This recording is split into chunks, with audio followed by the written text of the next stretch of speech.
Hello students, welcome back to RM classes. आज हम start करने जा रहे हैं chapter periodic classification of elements. इससे पहले मैंने पीरियोडिक टेबल को लर्न करने की इजी ट्रिक्स और टिप्स पे एक वीडियो बनाया है। प्लीज़ आप जाके उस वीडियो को देखिए, आपको हेल्प होगी। और अगर आपने मेरे चैनल को सब्सक्राइब नहीं किया है तो प्लीज़ आप इसको सब्सक्राइब करिए। आपको रेड कलर का राइट हैंड साइड ये वीडियो के नीचे बटन दिखेगा, आप उसको प्रेस करिए, बेल आइकन को प्रेस करिए, जिससे कि मेरी जो फर्दर अपडेट्स जो भी मैं देते रहूँगी वो आपको अवेलेबल होगा। तो चलिए स्टार्ट करते हैं पीरियोडिक क्लासिफिकेशन ऑफ एलिमेंट्स। तो सबसे पहले स्टूडेंट्स, एक बात आती है मन में, क्वेश्चन आता है कि एलिमेंट्स के क्लासिफिकेशन को इतना इंपॉर्टेंस क्यों दिया है।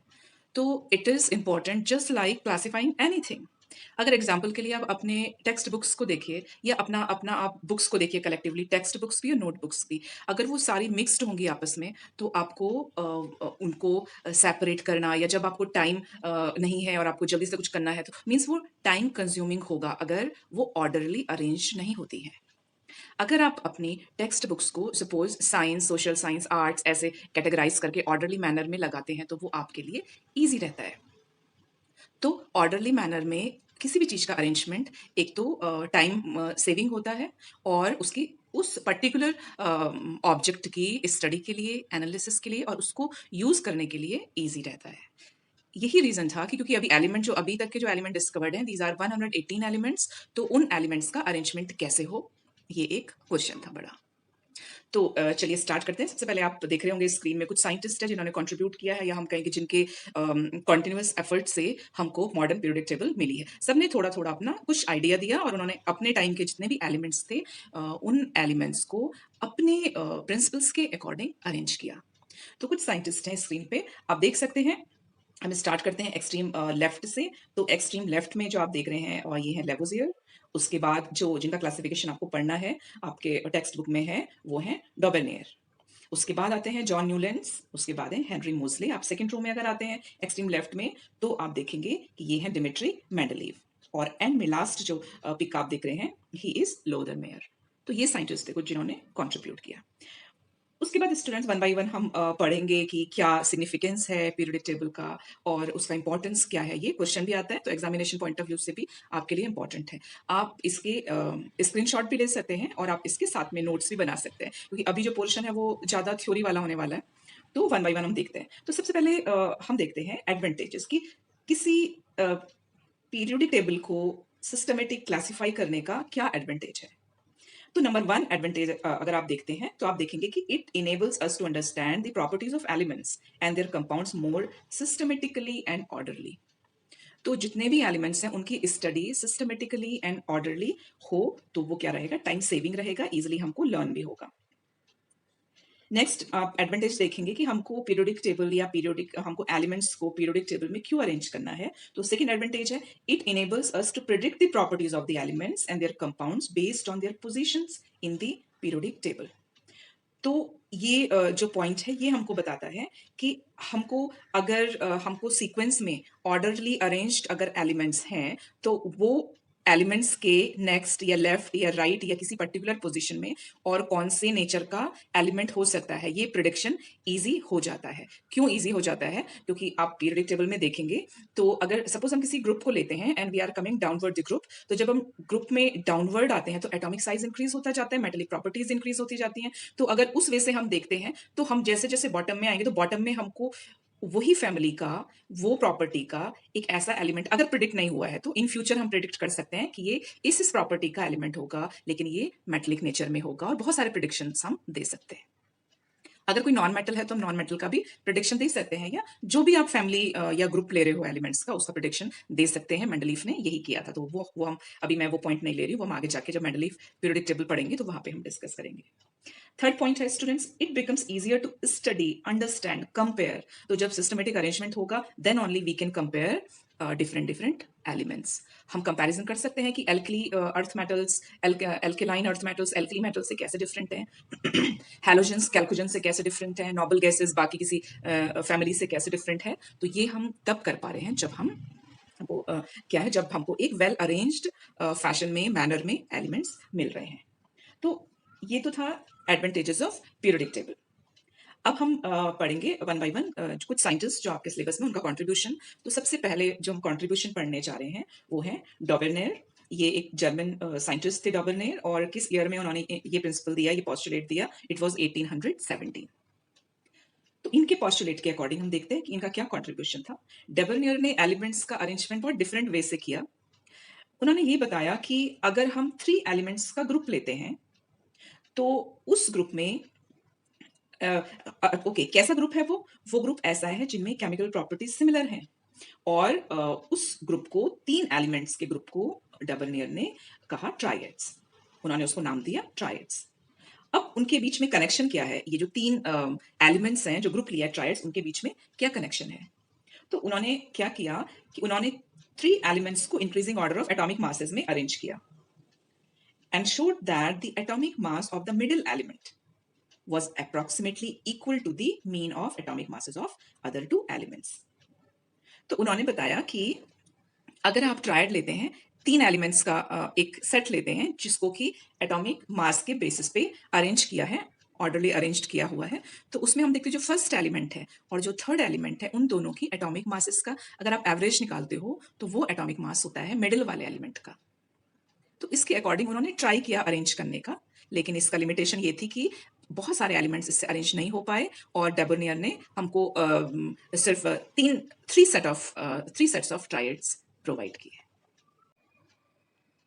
तो अगर हम बात करते हैं ट्राइड्स के 3 सेट्स की, तो हम यहाँ पे हम चेक कर सकते हैं कि डबरनियर ने लिथियम, सोडियम एंड पोटेशियम एक सेट ये बताया, और इनको अरेंज किया कैसे? इनको अरेंज किया इंक्रीजिंग एटॉमिक मासेस पे बेस्ड। तो क्या बताया उन्होंने? फिर से रिपीट करते हैं कि अगर 3 सेट ऑफ एलिमेंट्स को हम लेते हैं इंक्रीजिंग एटॉमिक मासेस पे बेस्ड, तो ये 39.1 है पोटेशियम का एटॉमिक मास। ये जो बेसिस है, दीज आर एटॉमिक मासेस, ठीक है।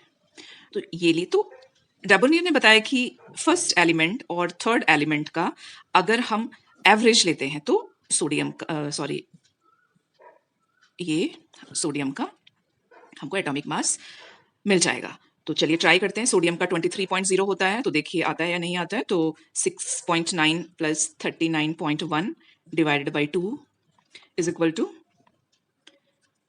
46.0 डिवाइडेड बाई 2। तो यस, ये वाला सेट वाज राइट। तो एक सेट ये है। एक और सेट ट्राई करते हैं, सेकंड जो डबरनियर ने बताया, it was calcium, strontium and barium. तो कैल्शियम वी नो 40.1 और 40 भी ले सकते हैं आप।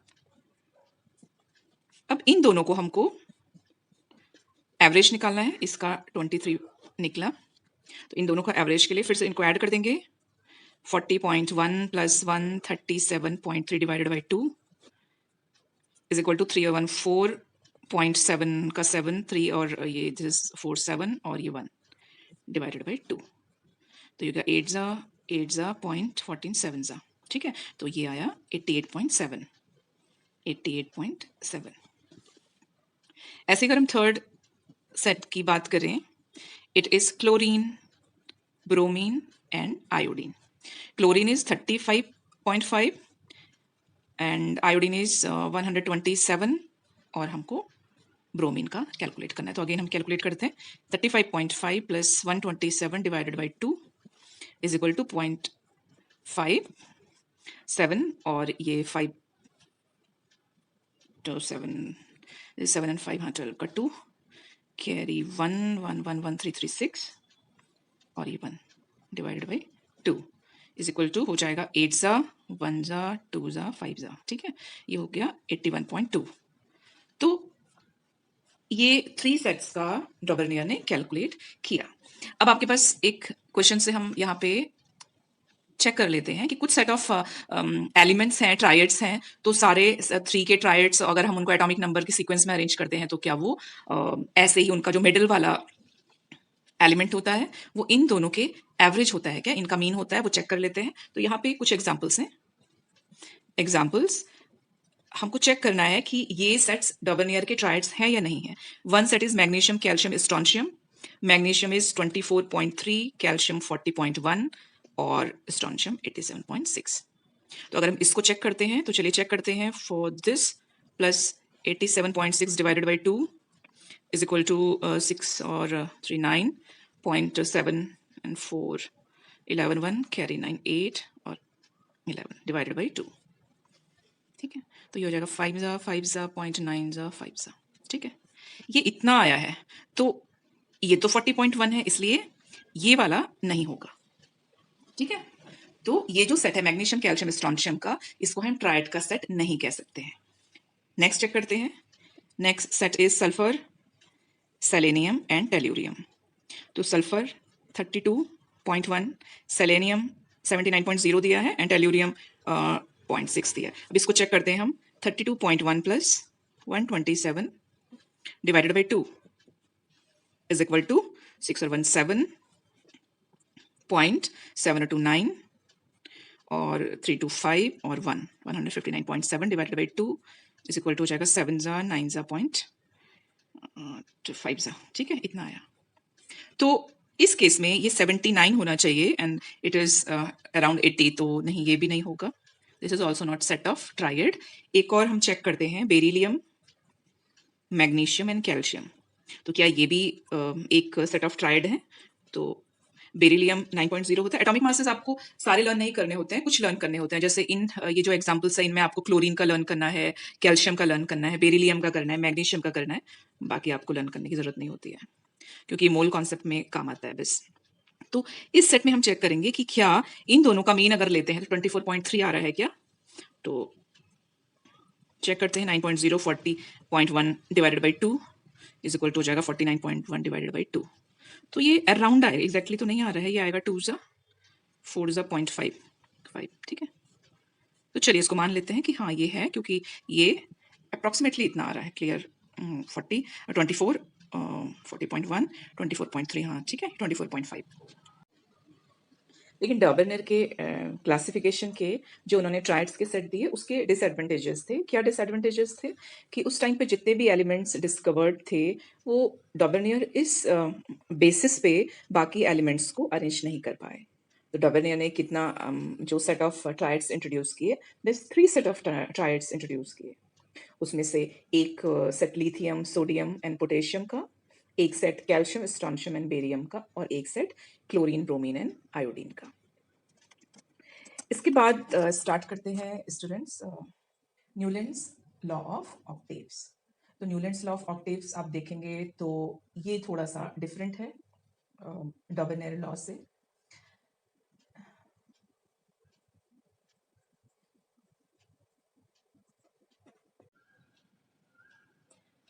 नेक्स्ट इंग्लिश साइंटिस्ट थे जॉन न्यूलैंड्स। इन्होंने ये लॉ प्रपोज किया जिसका नाम था न्यूलैंड्स लॉ ऑफ ऑक्टेव्स। ये लॉ प्रपोज किया 1866 में। तो चलिए समझते हैं क्या है ये। न्यूलैंड्स ने एलिमेंट्स को अरेंज किया in increasing order of their atomic masses. तो अभी तक एटॉमिक मासेस थे, डॉबरनियर ने भी एटॉमिक मासेस के बेसिस पे एलिमेंट्स को अरेंज किया। न्यूलैंड्स ने भी on the basis of increasing order of atomic masses elements को अरेंज किया। लेकिन ये अरेंजमेंट कैसे था वो देखते हैं। तो टोटल 56 एलिमेंट्स न्यूलैंड्स ने अरेंज किए, और उन्होंने लाइट एलिमेंट हाइड्रोजन से लेके और थोरियम तक एलिमेंट्स का एक टेबल बनाई पूरी। अब ये जो टेबल बनाई, इसका बेसिस क्या था? इसका ये बेसिस था कि न्यूलैंड्स ने ये ऑब्जर्व किया कि हर एक सीरीज में जो 8th एलिमेंट है, मीन्स 1 2 3 4 5 6 7, उसके बाद जो 8th एलिमेंट है वो फर्स्ट एलिमेंट से उसकी प्रॉपर्टीज मैच होती हैं, उसकी प्रॉपर्टीज सिमिलर होती हैं। फिर 8 से अगर हम चलेंगे तो फिर से 7 और मीन्स 8 9 10 11 12 13 14 15 16, फिर जो उस सेकंड रो का 8th एलिमेंट होगा उसकी प्रॉपर्टीज फिर जो नेक्स्ट 8th एलिमेंट है उससे मैच करेगी। तो ये कैसे फैशन में था? ये एक ऐसा पैटर्न था जैसे म्यूजिकल नोट्स होते हैं।